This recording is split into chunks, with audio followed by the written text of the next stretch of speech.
Ladies and gentlemen, it's my incredible pleasure to introduce to you the 56th Governor of the State of New York, the Honorable Indra Cuomo. Thank you so much. You're beautiful. Thank you. Thank you very much.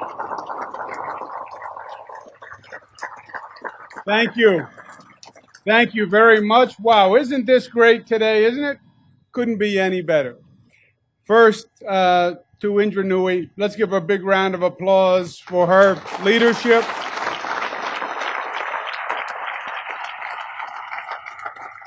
I'll have more to say about Indra in a moment. To Steph Mueller, welcome to New York State. Thank you for bringing this great product to New York. We love to have you. Steph Mueller.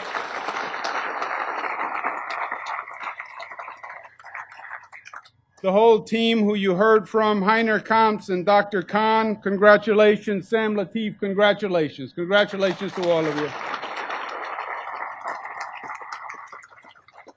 And to all the people, I was thinking as the program was going on, how many hours of work to get to this point, how many phone calls, how many plane trips, how many nights of questioning and wondering. So to the entire team who made this dream a reality, let's give them a round of applause and congratulations to all of you.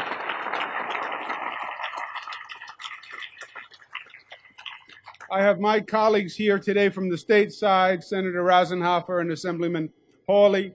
I want to thank them for the good work done by the state, and I especially want to thank and applaud Genesee County, which did a great job in organizing government and bringing it to the table. You heard it from Mr. Mueller, but the Genesee County did a great job. It was my honor to partner with them as a state government. But to Genesee County, congratulations on a big win today.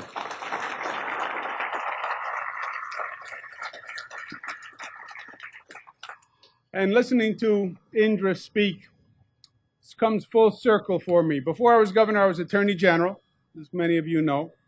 And I went to see Indra as Attorney General, and I met with her at the Pepsi headquarters in Westchester. And I was excited because PepsiCo First is a great New York company. And Indra herself is an international CEO and just a superstar in her own right. So I was all pleased to go see her, and I was excited about the meeting. And as you can expect, she was gracious, and she was charming, and she was humorous, and we were having a chat. And in the conversation, she said, "Can I be frank with you and honest with you?" I said, "Please." And she started talking about New York State's relationship with business.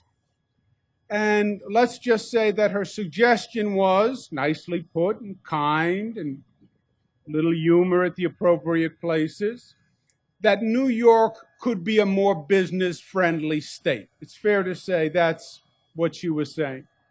And Indra was exactly right.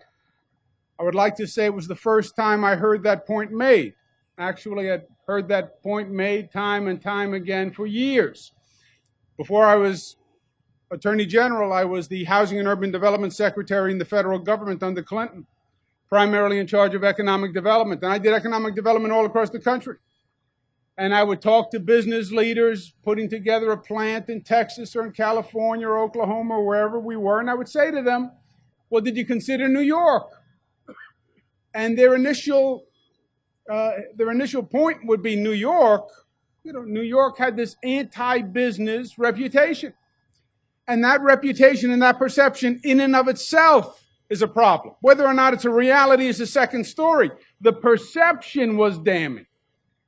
I said about 2 years ago when I was running for governor that we have to create a new New York. We have to address that perception, and we have to address the reality. We want business in New York. Business is the engine that drives the train, providing the jobs, providing the opportunity, providing the career ladder, providing the revenues to local governments. It's all about making the private sector run and making the private sector run well, and government partnering with that private sector. That's what we set out to do 2 years ago, and that's what we are doing. We came up with a concept we call entrepreneurial government.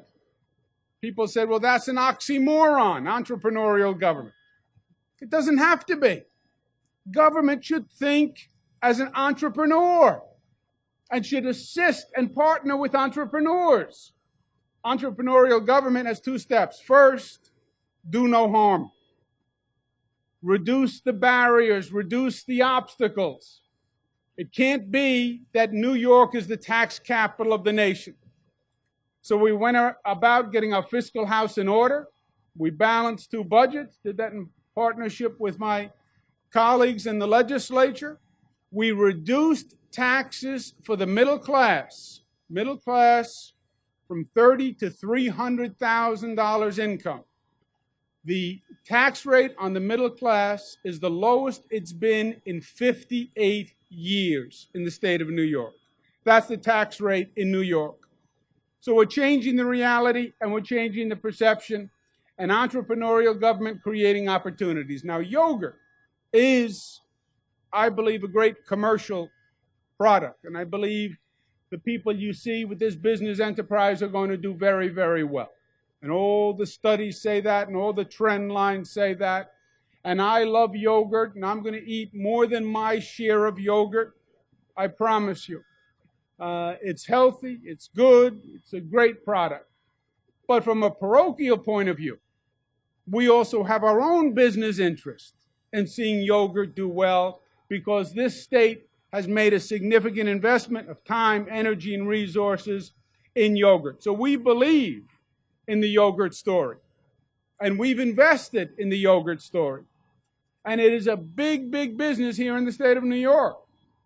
Our production of yogurt has increased about 60% over the past 6 years.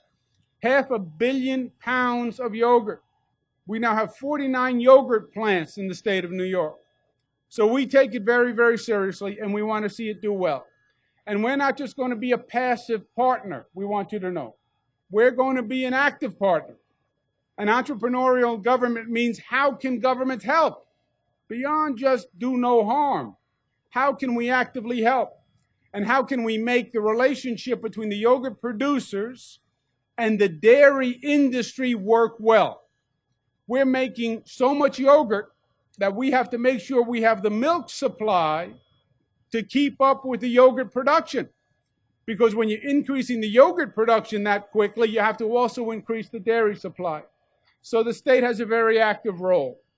We're going to bring together all the key players in this industry in Albany in about 2 weeks, August 15th, and we're going to have a business summit of just the yogurt industry and focusing on the relationship between the dairy industry and the yogurt producers to make sure the state is doing everything it can to facilitate that relationship, because we want this business to do well, we want this business to thrive, and we want this business to thrive in the state of New York. I believe there's going to be a positive synergy and an energy about this industry locating in New York that can be good for the private sector and can be good for government and the people of the state.